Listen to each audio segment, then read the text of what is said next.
Quick video tutorial on how to print this one, 8.5 by 15.5 sa Epson L120 printer. So since this is thick as folder paper, so hindi siya makasya sa loob ng printer. To fit siya going there, but makapal siya, kaya hindi natin siya mapasok sa printer at ang printer natin, nagpe-paper jam. So gagawin natin, mag-print na lang po tayo sa photo sticker. Kasi yung gagawin kasi natin is parang parang congratulations, parang ganun. Maliit lang yung printer natin. So ang gagawin natin is magdikit-dikit system tayo. This is how we do it. So ito yung layout. Gawin na lang natin, i-drag natin siya sa Excel. Open tayo ng Excel, tapos i-drag natin yan. Kung hindi siya lalabas, dun ka sa insert, tapos pictures, tapos device, punta ka sa downloads kasi in-save ko yun eh. Yan, lumabas na siya. Yung sukat niya kasi is nasa dapat is 8.5 dapat at 15.15. Ayun. Kung nakikita nyo yan. Saan ba? Yun. 8.5 by 15.15. So, ganun yan sukat niya dapat. So, ayan na. Tapos, pindutin natin yung page layout. Tapos, size natin. Yung papel kasi natin is A4. So, A4 lang yung gawin natin dito. A4. Okay. Kikita nyo may mga page marks yan. Tapos, i-landscape natin para konting papel lang yung magamit. So, naasa, kung i-drag natin to 1, 2, 3, 4. Apat na A4 yung magagamit natin. So, pwede natin siyang i-center para kuha talaga yung center. Pwede rin naman ganyan. Depende na lang sa inyo. Kasi mapiprint din naman lahat yan. Yan, dyan na lang. Para talagang, may allowance sa gilid. Para kung may dumi man, pwede pa nating makat. Ayan. So, pwede na natin siyang i-print automatically. Okay, file, print. Makikita nyo, ganyan yung itsura niya.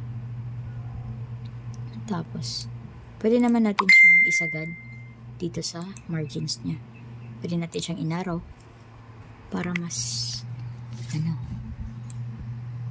pwede namang normal kasi maluwang pa naman. At tapos yun lang naman na sukat yung kailangan natin.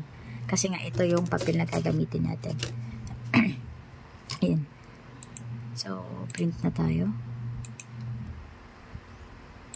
Properties lang tayo. Palitan natin ng photo paper or Epson Premium Glossy. Kung napapansin nyo, ang nakalagay po sa ating printer na is Epson L110 series po.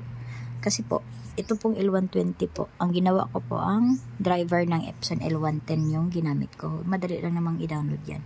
Pinili kong Epson L110 kasi po, ma-change natin yung paper type niya into Epson Premium Glossy at masagad natin din yung quality. Ito si Epson L120 is may quality din naman na ganito. Pero hindi siya mapapalitan yung paper type niya hanggang lang talaga yung setup niya. So, okay lang tayo. Okay, that's ready for printing. Kung makikita ninyo, 4 pages po yan. So, let's go. Let's print. Okay.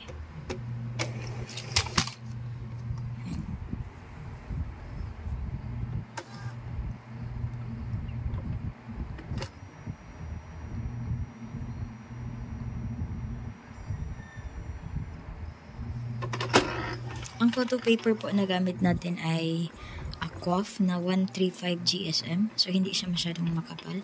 Hindi kagaya nito. So, ang kapal po talaga at hindi talaga siya mapasok sa printer at masisira yung printer natin. Nag-start na po siya mag-print. Sana po maganda yung result. Yan na po, nag-print na po siya. Sana po maganda yung niya, atake. Maganda yung result niya. Kasi po,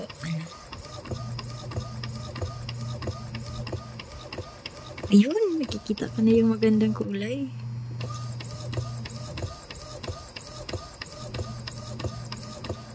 Ay, ang ganda. Ay, kita mo na. May, ano na, nakita na yung flag. Ito po kasi ibibigay po sa birthday ng, para siyang may parapol. Tapos yun yung hahawakan ng gusto, ng winner. Parang ganun po.